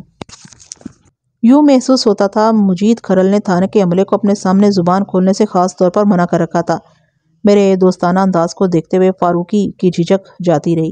وہ ہاتھ سے حوصلے کے ساتھ مجھ سے مستفسر ہوا، فرض کریں ملک صاحب، اگر آپ کو سوچا ہوا نتیجہ سامنے نہیں آتا، آپ کی محنت لگن اور نیت میں کوئی فرق نہیں، مگر وہ کامیابی آپ کے ہاتھ نہیں آتی جس کی توقع پر آپ سارا کھٹ راک پھیلاتے ہیں، تو پھر اللہ مالک ہے، میں نے بے سختہ جواب دیا۔ میں کچھ سمجھا نہیں جناب۔ وہ سوالیہ نظر سے مجھے دیکھنے لگا۔ میری بات دھیان سے سنو فاروق، میں نے گمبھیر لہجے میں کہا، اگر قدرت نے سب کچھ انسان ہی کے ہاتھ میں دے دیا ہوتا تو پھر وہ قادر مطلق کس سے کھیلتا؟ تقدیر کے ہاتھوں میں انسان ایک کھلونے کی مانند ہے۔ کسی بھی کھلونے کو ایک حد تک اختیار ہوتا ہے کہ وہ کیا کر سکتا ہے اور کیا نہیں کر سکتا۔ اس طرح انسان کو حاصل اختیار بھی محدود ہے۔ اسے اسی اختیار کے اندر رہتے ہوئے خلوص نیت، سچی لگن، انتھک کوشش اور کڑی محنت کے ساتھ کھیلنا چاہیے، اور اگر اس سب کے باوجود بھی اس کے مطلوبہ نتائج حاصل نہیں ہوتے تو پھر اسے اپنا معاملہ اسی قادر مطلق پر چھوڑ دینا چاہیے جو دلوں کے بھید جانتا ہے اور نیتوں کے احوال پہچانتا ہے۔ جب ہی میں نے تم سے کہا ہے تو پھر اللہ مالک ہے۔ وہ عقیدت بھری نظر سے مجھے دیکھنے لگا۔ یہ بات میرے تجربے میں آئی ہے، اس لیے تجربے کی بات میں آپ تک بھی پہنچا رہا ہوں کہ زندگی کے تمام تر معاملات میں، چاہے وہ چھوٹے ہوں یا بڑے، اللہ کی مرضی اور خوشی کو ضرور شامل رکھنا چاہیے، اور اگر کوئی معاملہ اختیار و گرفت سے باہر نکلنے لگے تو اسے اللہ پر چھوڑ دینا چاہیے۔ وہ پروردگار کسی بھی بندے کا برا نہیں چاہتا، کیونکہ ہر بندہ اس کا بندہ ہے اور کوئی بھی اپنی شے کو نقصان پہنچتے ہوئے نہیں دیکھ سکتا۔ 4 بجے کے قریب مجھے اپنے راستے میں ایک ایسی چیز دکھائی دی جس نے میرے رگوں پہ میں سنسنی سی دوڑا دی۔ اس وقت تک ہم ذہنی طور پر اس بات کے لیے تیار ہو چکے تھے کہ اب ہمیں واپسی کی راہ اختیار کرنی چاہیے۔ میں نے فاروق کی توجہ اس جانب مبذول کراتے ہوئے کہا، دیکھو وہ درختوں کے بیچ کیا پڑا ہے۔ میں نے یہ سوال محض اپنے خیالات کی تصدیق کے لیے پوچھا، ورنہ میں تو ایک نظر دیکھتے ہی پہچان گیا تھا کہ وہ کیا ہو سکتا ہے۔ فاروقی نے میری توقع کے عین مطابق جواب دیا۔ اس کی آواز میں خاصا اضطرار پایا جاتا تھا۔ ملک صاحب، مجھے تو یہ کوئی سوٹ کیس لگتا ہے۔ بالکل درست، میں نے مضبوط لہجے میں کہا، اور مجھے یقین ہے یہ وہی سوٹ کیس ہوگا جو مسلح ڈاکو برات میں سے اٹھا کر اپنے ساتھ لے گئے تھے۔ ہماری باہمی سنسنی خیز گفتگو نے کھوجی اللہ دیتا کو بھی مذکورہ سوٹ کیس کی جانب متوجہ کر دیا، لہٰذا وہ پہلی فرصت میں کھوج کرے کا کام چھوڑ کر ہماری معیت میں ان درختوں کی طرف بڑھنے لگا جدھر وہ سوٹ کیس پڑا نظر آ رہا تھا۔ چند لمحات کے بعد ہم مذکورہ سوٹ کیس کے سر پر کھڑے تھے۔ وہ 101% وہی سوٹ کیس تھا جس کے بارے میں امیر بخش اور ستار حسین نے مجھے تفصیلاً بتایا تھا۔ گرے، ریڈ اور بلیک کلر کے استعمال سے تیار کردہ چیک دار ریگزین کا وہ سوٹ کیس منہ کھولے اپنی تباہی اور بربادی کی کہانی سنا رہا تھا۔ ایک اندازے کے مطابق وہ ڈاکو غروب آفتاب کے قریب اس مقام پر پہنچے ہوں گے۔ وہ دن کی آخری روشنی میں اس کا جائزہ لینے کے بعد ہی آگے بڑھنے کا ارادہ رکھتے ہوں گے۔ مذکورہ چیک دار سوٹ کیس کی لمبائی لگ بھگ 3 فٹ، چوڑائی 1.25 فٹ اور گہرائی کم از کم 9 انچ تھی۔ اتنے بڑے سائز کے سوٹ کیس کو رات کی تاریکی میں اٹھائے پھرنا، اور وہ بھی گھوڑے کی پیٹھ پر سوار ہو کر گھنے جنگل میں، کوئی آسان کام نہیں تھا، لہٰذا انہوں نے اسی مقام پر سوٹ کیس کا تیا پانچہ کاٹ ڈالا تھا۔ سوٹ کیس کو دلہن والی بیل گاڑی پر سوار کرانے سے پہلے یقیناً لاک کیا گیا ہوگا، اور اس کی چابیاں بھی کسی ذمہ دار شخص نے اپنے پاس سنبھال کر رکھی ہوں گی۔ ڈاکوؤں کے پاس اتنی فرصت نہیں تھی کہ وہ چابیوں کی تلاش میں وقت ضائع کرتے، لہٰذا بیچ جنگل میں انہوں نے اس سوٹ کیس کا گویا پوسٹ مارٹم کر ڈالا تھا۔ میں نے جائے وقوع ثانی پر صرف 15 منٹ صرف کیے، پھر اس مقام پر پائے جانے والے 2 گھیردار درختوں پر مخصوص نشانات بنائے تاکہ کل جب ہم اس مقام سے اپنی کھوج والی کارروائی کو آگے بڑھائیں تو ہمیں کسی دشواری کا سامنا نہ کرنا پڑے۔ پھر پوری طرح مطمئن ہونے کے بعد ہم وہاں سے واپس آ گئے، مضروب اور گھائل۔ سوٹ کیس کو میں اس کے باقی ماندہ مکینوں سمیت اپنے ساتھ لانا نہیں بھولا تھا۔ واپسی کے سفر میں بھی ہمارے درمیان ہلکی پھلکی گفتگو کا سلسلہ چلتا رہا۔ موضوع ظاہر ہے وہی نصف درجن ڈاکو ان کی شرمناک کارروائی ہی تھی۔ جب ہم جائے وقوع سے تھوڑے فاصلے پر ہی تھے تو دھوپ نے ہمارا ساتھ چھوڑ دیا۔ سورج ابھی غروب نہیں ہوا تھا، مگر تنور اور گھنے درختوں نے اس کی الوداعی کرنوں کے راستے میں اپنے ٹھنڈے ٹھار وجود کی رکاوٹ کھڑی کر دی تھی۔ فضا میں اچانک خنکی کا تناسب بڑھ گیا تھا۔ ہم میں سے سب سے زیادہ عمر کھوجی اللہ دیتا کی تھی۔ وہ چند سال بیشتر 60 کے ہندسے کو لات مار کر آگے بڑھ چکا تھا، اور اب بھی وہ ہمارے ساتھ چلتے ہوئے سردی کو لات مارتا ہوا ہی دکھائی دیتا تھا۔ ہم دونوں تو مناسب گرم لباس پہن کر ہی تھانے سے نکلے تھے، لیکن اللہ دیتا اپنے ٹریڈ مارک ململ اینڈ کمپنی لباس ہی میں ملبوس تھا، لہٰذا میں پوچھے بنا نہ رہ سکا، اللہ دیتا تم عمر میں مجھ سے کافی بڑے ہو، کیا میں تمہیں چاچا اللہ دیتا کہہ کر پکار سکتا ہوں؟ بڑے شوق سے جناب، اس میں پوچھنے کی کون سی بات ہے، سب لوگ مجھے دیتا چاچا ہی کہتے ہیں، آپ بھی کہہ لیا کریں۔ ٹھیک ہے، میں نے دوستانہ انداز میں کہا، لیکن میں تمہیں دیتا چاچا نہیں بلکہ چاچا اللہ دیتا کہوں گا، یا پھر صرف چاچا۔ کسی کے نام کو بگاڑ کر پکارنا اچھی بات نہیں۔ جو مرضی جناب کی، وہ سادگی سے بولا۔ چاچا ایک بات تو بتاؤ، میں نے اصل مقصد کی طرف آتے ہوئے کہا، تمہیں واقعی سردی نہیں لگتی یا پھر برداشت کرتے ہو اور دوسروں پہ یہ ظاہر کرنے کی کوشش کرتے ہو کہ موسم کوئی بھی ہو تمہیں اسے کوئی فرق نہیں پڑتا؟ مجھے تو لگتا ہے جناب، فاروق نے مذاق کے رنگ میں کہا، چاچا جی نے بلی کھا رکھی ہے۔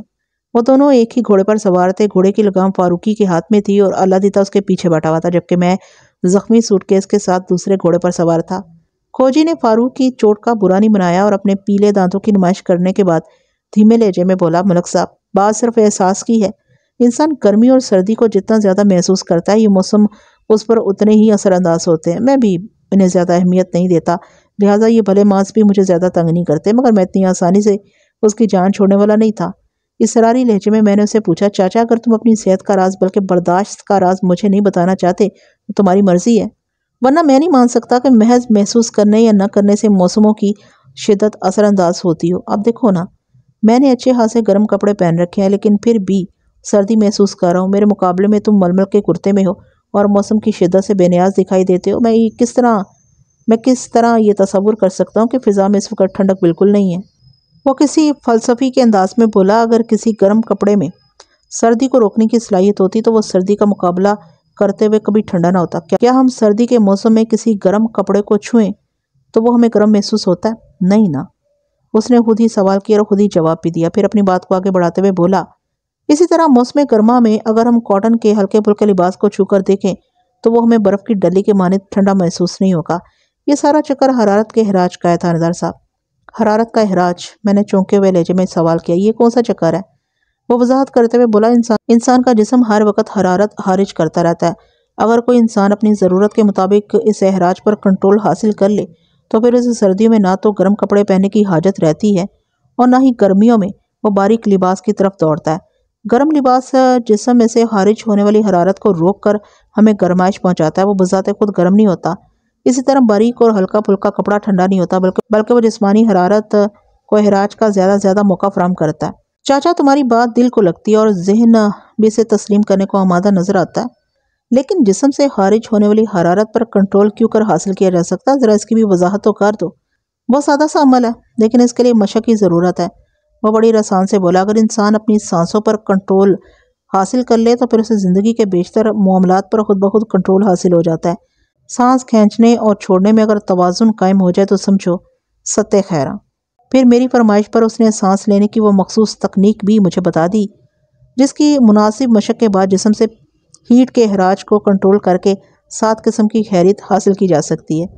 وہ بڈھا بابا ایک بنا بنایا تجربہ کار یوگی تھا۔ تو تمہارا مطلب یہ ہے کہ تم نے کوئی بلی نہیں کھائی ہوئی؟ فاروق نے پورے اشتیاق لہجے میں سوال کیا۔ میں نے پوچھا، ہاں چاچا، یہ بلی کھانے کا کیا شوشہ ہے؟ وہ گہری سانس خارج کرتے ہوئے بولا، یہ شوشہ میں نے بھی سن رکھا ہے، کہتے ہیں اگر کوئی انسان بلی کا گوشت کھا لے تو پھر اسے برف کے پہاڑ پر بیٹھ کر بھی سردی محسوس نہیں ہوتی، لیکن میرا خیال ہے کہ اس بات کی حقیقت کسی کہانی سے زیادہ نہیں ہے۔ ہم اسی طرح بات چیت کے سہارے ٹھیک 7 بجے تھانے پہنچ گئے۔ اگلے روز ہم تینوں اپنے مشن پر روانہ ہونے ہی والے تھے کہ بارش شروع ہو گئی۔ آسمان پر تو رات ہی سے اچھے خاصے بادل نظر آ رہے تھے، لیکن یہ توقع نہیں تھی کہ بارش بھی ہو جائے گی۔ اصولی طور پر یہ بارش ہمارے مشن کے لیے بہت خطرناک اور نقصان دہ ثابت ہوتی، اس لیے فاروق نے تشویشناک انداز میں کہا، نہیں جی، ہو گیا کباڑا، اس بارش نے تو ہماری محنت پر پانی پھیر دیا ہے۔ برخودار، میں نے اس کی جانب دیکھتے ہوئے کہا، بارش کا کام ہی پانی پھیرنا ہے، وہ یہ نہیں دیکھتی کہ کسی نے زمین پر محنت کر رکھی ہے یا نہیں۔ لیکن جناب، ہمارا مشن کیسے آگے بڑھے گا؟ فاروق اس بارش سے خاصا پریشان دکھائی دیتا تھا۔ ہم نے اب تک کھرا اٹھانے کے سلسلے میں جو کارکردگی دکھائی ہے اس کے آگے راستہ بند ہو گیا ہے۔ زمین گیلی ہو جانے کے باعث جنگل میں مزید کھرا نکالنا ممکن نہیں رہے گا۔ اگر ایک آدھ دن بارش نہ ہوتی تو ہم اپنا مقصد حاصل کرنے میں کامیاب ہو چکے ہوتے۔ قدرت کے کاموں کا اپنا ایک مخصوص شیڈیول ہے فاروق۔ میں نے اپنے کمرے کی کھڑکی سے باہر دیکھتے ہوئے کہا، بارش جو بوندا باندی سے شروع ہوئی تھی اب شدت پکڑتی نظر آ رہی تھی اور وہ قادر مطلق اپنے معاملات کا شیڈیول تیار کرتے ہوئے کسی سے صلاح مشورہ نہیں کرتا۔ اس کی مرضی ہے کہ بارش ہو تو بارش ہو کر رہے گی، اللہ اللہ خیر سے اللہ۔ پتر تمہیں زیادہ پریشان ہونے کی ضرورت نہیں۔ اللہ دیتا نے فاروق کی طرف دیکھتے ہوئے تسلی بھرے انداز میں کہا، میں نے ان ڈاکوں کا جہاں تک کھورا اٹھایا ہے اس کی روشنی میں اپنے تجربے کی بنا پر کہہ سکتا ہوں کہ وہ بدماش لٹیرے مغربی سمت میں سیدھے سفر کرتے ہوئے جنگل سے باہر نکلے ہوں گے، اور زیادہ امکان اسی بات کا ہے کہ انہوں نے کوٹ فرمان علی کا رخ کیا ہوگا۔ میں کسی قسم کا دعویٰ تو نہیں کر رہا، لیکن مجھے امید ہے اگر تھانے دار صاحب کوٹ فرمان علی سے اپنی باقاعدہ تفتیش کا آغاز کریں تو کامیابی کی کوئی کرن نظر آ سکتی ہے۔ فاروق نے بددلی سے کہا، ہاں ایسا اسی صورت میں ممکن ہے کہ اگر وہ لوگ جنگل میں سے نکلنے کے بعد سیدھے فرمان علی کے کوٹ گئے ہوں، اور یہ کوئی ضروری بات نہیں ہے کہ وہ جنگل کے کنارے کے ساتھ ساتھ کہیں اور بھی نکل سکتے ہیں۔ ہونے کو تو کچھ بھی ہو سکتا ہے فاروق، یہاں تو صرف امکانات کی بات ہو رہی ہے۔ میں نے گہری سنجیدگی سے کہا، تم اپنے ذہن کو زیادہ نہیں الجھاؤ، انشاءاللہ ہمیں اپنی تفتیش کو آگے بڑھانے کے لیے کوئی نہ کوئی راہ نظر آ ہی جائے گی۔ انشاءاللہ، کھوجی اللہ دیتا نے تہہ دل سے کہا۔ اسی لمحے کانسٹیبل منظور میرے کمرے میں داخل ہوا اور اطلاع دینے والے انداز میں آ کر مجھے بتایا، ملک صاحب 4 بندے آپ سے ملنے آئے ہیں۔ کون ہیں وہ لوگ؟ میں نے سوالیہ نظر سے کانسٹیبل کی جانب دیکھا، اور اس برستی بارش میں وہ کہاں سے آئے ہیں؟ جناب، ان کا تعلق اسی بارات سے ہے جسے ڈاکوؤں نے لوٹ لیا تھا، کانسٹیبل منظور نے جواب دیا۔ ہو، میں نے ایک بوجھل سانس خارج کرتے ہوئے جلدی سے کہا، ٹھیک ہے، انہیں اندر بھیج دو۔ میں ایک بات کا ذکر کرنا بھول گیا کہ کل رات جب ہم جنگل سے واپس لوٹے تھے تو ASI اعجاز حسین میرے انتظار میں تھانے میں موجود تھا، اور اس کی زبانی مجھے پتا چلا تھا کہ سپہر میں جن متاثرین بارات کو میں نے تھانے میں بیانات کی غرض سے بلوایا تھا وہ نہیں پہنچے تھے۔ اس بات پر مجھے حیرت ہوئی تھی، لیکن یہ سوچتے ہوئے میں نے اس معاملے کو ایشو بنانے کی کوشش نہیں کی کہ شادی والا گھر ہے، ہو سکتا ہے کہ وہ لوگ کسی بھی وجہ سے نہ آ پائے ہوں۔ ویسے یہ عجیب سا محسوس ہو رہا تھا کہ وہ صاف موسم میں تو آئے نہیں اور برستی بارش میں ادھر آ نکلے تھے۔ کانسٹیبل نے جن 4 ملاقاتیوں کا ذکر کیا تھا وہ اگلے ہی لمحے میرے کمرے میں داخل ہو گئے۔ ان میں سے 2 تو امیر بخش اور ستار حسین تھے، اور باقی 2 جھارا اور جھورا تھے۔ چودھری سلطان کے ان 2 خاص بندوں کو دیکھ کر میرا ماتھا ٹھنکا، کیونکہ وہ لوگ 2 روز پہلے برات میں شامل نہیں تھے، اور میں نے جائے وقوع پر امیر بخش اور ستار حسین کو خاص طور پر ہدایت کی تھی کہ وہ گواہی اور بیانات کے لیے اپنے ہمراہ ان معتبر افراد کو لے کر آئیں جو برات میں شامل اور اس اندھوناک واقعے کے چشم دیدہ گواہ ہوں۔ یہ ساری بھاگ دوڑ میں ڈاکوؤں تک رسائی حاصل کرنے کے لیے ہی کر رہا تھا۔ بہرحال میں نے انہیں بیٹھنے کے لیے کہا، وہ بیٹھ چکے تو ستار حسین نے مجھ سے پوچھا، اب تھانے دار صاحب، ان مردود ڈاکوؤں کا کوئی سراغ ملا کہ نہیں؟ سراغ تو ملا ستار حسین۔ کیا سراغ ملا ہے سرکار؟ جھارا نے بے تابی سے پوچھا۔ میں جھارا کی بے چینی پر چونک کر اسے دیکھنے لگا۔ میں نے سراغ کے حوالے سے ستار حسین کو بتایا تھا، اور مزید سوال بھی اسی کو کرنا چاہیے تھا، یا زیادہ سے زیادہ امیر بخش مجھ سے یہ بات پوچھ سکتا تھا۔ جھارا کی بے قلی بے سبب تھی، لہٰذا میں نے اس کی آنکھوں میں دیکھتے ہوئے کہا، جھارا، تم تو غالباً اس بارات میں شامل نہیں تھے جس پر مسلح ڈاکوؤں نے حملہ کیا تھا؟ جی ہاں، یہ بات میں نے آپ کو پرسوں بھی بتائی تھی، وہ جلدی سے بولا۔ میں اور اب جھورا چودھری صاحب کے ایک ضروری کام سے 1 دن پہلے ہی ادھر کوٹ فرمان علی گئے ہوئے تھے، اس لیے جبار حسین کی شادی میں شریک نہیں ہو سکے تھے۔ کوٹ فرمان علی، میں نے زیر لب دہرایا۔ جھارا کی پیش کردہ وضاحت نے مجھے یاد دلا دیا تھا کہ پرسوں جب اعجاز حسین نے کوٹ فرمان علی کا ذکر کیا تو میں چونکا کیوں تھا۔ مجھے یوں محسوس ہوا تھا جیسے میں نے یہ نام پہلے بھی کہیں سنا ہے۔ کہاں، یہ اس وقت میرے ذہن میں نہیں آیا تھا، اور اب مجھے اچھی طرح یاد آ گیا تھا کہ پہلی مرتبہ میں نے یہ نام جھورا اور جھارا ہی سے سنا تھا۔ کیا ہوا تھانے دار صاحب؟ امیر بخش نے تشویش بھرے لہجے میں پوچھا۔ آپ کوٹ فرمان علی کے ذکر پر اس طرح چونک کیوں گئے؟ کیا ڈاکوؤں کے اس سراغ کا تعلق کسی حوالے سے کوٹ فرمان علی سے جڑا ہوا ہے؟ امیر بخش نے بڑا کانٹے دار اور بروقت سوال کیا تھا، لیکن چونکہ میرا ذہن جھورا اور جھارا کی طرف سے ٹھٹک چکا تھا، لہٰذا اپنے چونکنے کا سبب بیان کرنے کی بجائے میں نے الٹا اسی کو لتاڑ ڈالا۔ امیر بخش، شاید تم لوگوں نے میری ہدایت کو یاد نہیں رکھا۔ یاد ہے جائے وقوع پر میں نے تمہیں کیا تاکید کی تھی؟ جی مجھے یاد ہے، اچھی طرح یاد ہے، امیر بخش کی بجائے ستار حسین نے جواب دیا۔ لیکن جناب، ہم چودھری صاحب کی بات بھی نہیں ٹال سکتے۔ چودھری سلطان ہمارے گاؤں کے مالک و مختار ہیں، انہوں نے ہی اپنے ان خاص بندوں کو ہمارے ساتھ بھیجا ہے۔ لیکن تم لوگ گزشتہ روز سپہر میں یہاں آنے والے تھے، میں نے قدرے خشک لہجے میں کہا۔ کیا یہ تاخیر بھی چودھری سلطان ہی کے کہنے پر کی گئی ہے؟ نہیں جناب، ایسی کوئی بات نہیں، وہ نفی میں گردن ہلاتے ہوئے جلدی سے بولا۔ وہ ہوا کچھ یوں تھا کہ کل ولیمے کی تقریب میں چودھری صاحب کو آنے میں دیر ہو گئی، اسی وجہ سے کھانا بھی وقت مقررہ سے لیٹ شروع کیا گیا۔ جب ہم لوگ ولیمے سے فارغ ہوئے تو 3:30 بج چکے تھے، اس لیے ہم نے آپ کی طرف آنے کا پروگرام کینسل کر دیا۔ آج صبح ہم سلطان آباد سے روانہ ہو گئے تھے، لیکن جسکانی پر پہنچے تو بارش شروع ہو گئی، اس لیے بھیگتے بھاگتے یہاں پہنچے۔ حالانکہ امیر بخش نے بہت زور مارا کہ جسکانی پور میں رک کر بارش تھمنے کا انتظار کرتے ہیں پھر تھانے چلیں گے، لیکن میں نے اس کی بات نہیں مانی اور دیگر لوگوں کو جسکانی پور میں چھوڑ کر ہم ادھر آ گئے ہیں۔ میں نے چونک کر اس سے پوچھا، وہ جی سائقہ اور جبار بھی ہمارے ساتھ آئے ہیں؟ وہ وضاحت کرتے ہوئے بولا، وہ ایک رواج ہوتا ہے نا جناب کہ دلہا اور دلہن ولیمے کے بعد دلہن کے گھر میں ملنے کے لیے آتے ہیں۔ ہاں، میں گہری سوچ میں ڈوب گیا۔ جھورا نے جلدی سے کہا، جناب آپ ہماری وجہ سے پریشان نہ ہو، دلہا دلہن جسکانی پور آ رہے تھے، چودھری صاحب نے ان کی حفاظت کی خاطر باڈی گارڈز کے طور پر ہمیں بھی ساتھ بھیج دیا ہے۔ میرا دماغ ان لمحات میں بڑی تیز رفتاری سے سوچ رہا تھا۔ جھورا اور جھارا جبار حسین کی شادی میں اس لیے شریک نہیں ہو سکے تھے کہ ایک روز قبل چودھری نے انہیں اپنی کسی ضروری کام سے کوٹ فرمان علی بھیج دیا تھا۔ امیر بخش اور ستار حسین کل سپہر میں محض اس لیے مجھ سے ملنے تھانے نہیں آ سکے تھے کہ ادھر سلطان آباد میں چودھری سلطان کو ولیمے کی تقریب میں پہنچنے میں تاخیر ہو گئی تھی، اور اب جھورا اور جھارا ان لوگوں کے ساتھ محافظ کی حیثیت سے یہاں پہنچ گئے تھے۔ ممکن ہے یہ سب کچھ اتفاقیہ ہو، لیکن میری چھٹی اس بار بار مجھے احساس دلا رہی تھی کہ کہیں نہ کہیں کوئی گڑبڑ ضرور ہے۔ چودھری سلطان اور اس کے خاص بندے جھورا اور جھارا کرداروں کے حوالے سے غیر اہم نہیں ہیں۔ چھٹی اس کی پکار چونکہ واضح نہیں ہوتی، اس لیے میں کسی حتمی نتیجے پر پہنچنے میں کامیاب نہیں ہو رہا تھا۔ انہی تمام تر الجھن زدہ خیالات کے ساتھ میں نے جھورا کی وضاحت کے جواب میں کہا، جوان میں آپ لوگوں کی وجہ سے بالکل پریشان نہیں ہوں۔ یہ تو بہت اچھا ہوا کہ تم دلہا دلہن کے ساتھ آگے، کاش 2 روز پہلے تم دونوں برات میں بھی شامل ہوتے، تو پھر تم جیسے مسلح بہادروں کی موجودگی میں ڈاکوؤں کو دم مارنے کی جرات نہ ہوتی اور دونوں خاندان اس تباہی اور بربادی سے بچ جاتے۔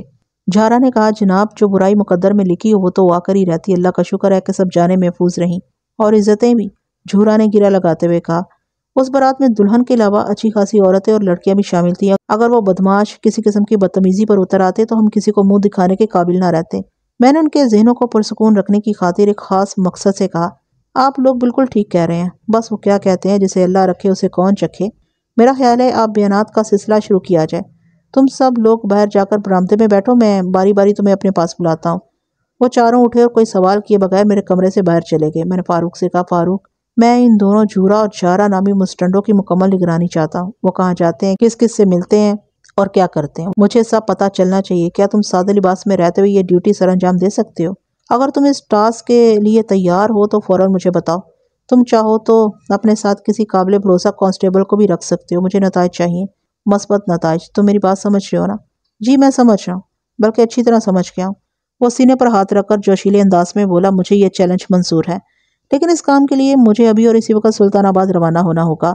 میں نے سوالیہ نظر سے اس کی طرف دیکھا۔ وہ وضاحت کرتے ہوئے بولا، یہ دونوں جیسا کہ آپ سمجھ رہے ہیں سنگن لینے سلطان آباد سے ادھر آئے ہیں، لہٰذا جلد ہی واپس بھی جائیں گے۔ زیادہ امکان یہی ہے کہ یہ ستار حسین اور دلہا دلہن کے ساتھ ہی جائیں گے۔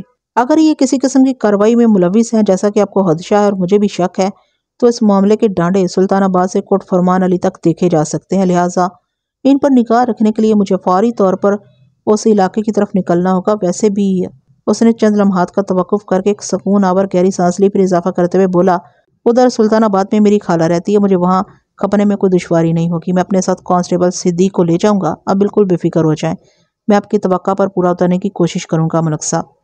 فاروق بالکل ٹھیک کہہ رہا ہے ملک صاحب، اللہ دیتا نے ماہرانہ انداز میں کہا۔ میں بھی انہی خطوط پر سوچ رہا ہوں کہ یہ جھورا جھارا بلا مقصد یہاں تک نہیں آئے۔ ان کی سرگرمیوں کا جائزہ لینے کے لیے فاروق کی تجویز مناسب ہے۔ تو ٹھیک ہے، میں نے فیصلہ کن لہجے میں کہا، میری طرف سے تمہیں اجازت ہے، تم جب چاہو روانہ ہو سکتے ہو۔ وہ ایک جھٹکے سے اٹھ کھڑا ہوا، اس کے انداز میں بڑا جوش اور ولولہ پایا جاتا تھا۔ اس کی دیکھا دیکھی اللہ دیتا نے بھی سیٹ چھوڑ دی اور ٹھہرے ہوئے لہجے میں بولا، ملک صاحب اب تنہائی میں بیٹھ کر باری باری ان لوگوں کے بیانات لیں، میں بعد میں آپ سے بات کروں گا۔ ٹھیک ہے، تم لوگ جاؤ اور سب سے پہلے امیر بخش کو میرے پاس بھیج دو۔ انہوں نے میری ہدایت پر عمل کیا۔ تھوڑی ہی دیر کے بعد دلہن کا چاچا امیر بخش میرے سامنے بیٹھا ہوا تھا۔ میں نے نہایت ہی مختصر الفاظ میں اسے بتایا کہ چودھری سلطان کے بھیجے ہوئے دونوں بندوں پر مجھے شک ہے، اگر وہ رازداری کا وعدہ کرے تو میں اسے چند اہم باتیں بتانا چاہتا ہوں۔ وہ فوراً میرے خیالات کی گرفت میں آ گیا اور گہری سنجیدگی سے بولا، تھانے دار صاحب آپ بالکل ٹھیک کہہ رہے ہیں، مجھے بھی یہ بندے اچھے نہیں لگے۔ کوئی بات اس لیے نہیں کی کہ کہیں ستار کو بری نہ لگ جائے، آپ مجھ پر بھروسہ کر سکتے ہیں، میں مرتے مرتے مار جاؤں گا، لیکن آپ سے کیے ہوئے عہد پر کوئی آنچ نہیں آنے دوں گا۔ شاباش، مجھے تم سے یہی امید تھی امیر بخش۔ ملک صاحب آپ تنہائی میں بیٹھ کر باری باری ان لوگوں کے بیانات لیں، میں بعد میں آپ سے بات کروں گا۔ ٹھیک ہے، تم لوگ جاؤ اور سب سے پہلے امیر بخش کو میرے پاس بھیج دو۔ انہوں نے میری ہدایت پر عمل کیا۔ تھوڑی دیر کے بعد دلہن کا چاچا امیر بخش میرے سامنے بیٹھا تھا۔ میں نے نہایت ہی مختصر الفاظ میں سے بتایا کہ چودھری سلطان کے بھیجے ہوئے دونوں بندوں پر مجھے شک ہے، اگر وہ رازداری کا وعدہ کرے تو میں اسے چند اہم باتیں بتانا چاہتا ہوں۔ وہ فوراً میرے خیالات کی گرفت میں آ گیا اور گہری سنجیدگی سے بولا، تھانے صاحب آپ بالکل ٹھیک کہہ رہے ہیں، مجھے بھی یہ بندے اچھے نہیں لگے۔ کوئی بات اس لیے نہیں کی کہ کہیں ستار کو بری نہ لگ جائے۔ آپ مجھ پر بھروسہ کر سکتے ہیں، میں مرتے مرتے مر جاؤں گا لیکن آپ سے کیے ہوئے عہد پر کوئی آنچ نہیں آنے دوں گا۔ شاباش، مجھے تم سے یہی امید تھی امیر بخش۔ میں نے تعریفی نظر سے اسے دیکھا اور کہا، آؤ اب میں تمہیں وہ سراغ دکھاتا ہوں جس کا تھوڑی دیر پہلے میں نے ذکر کیا تھا۔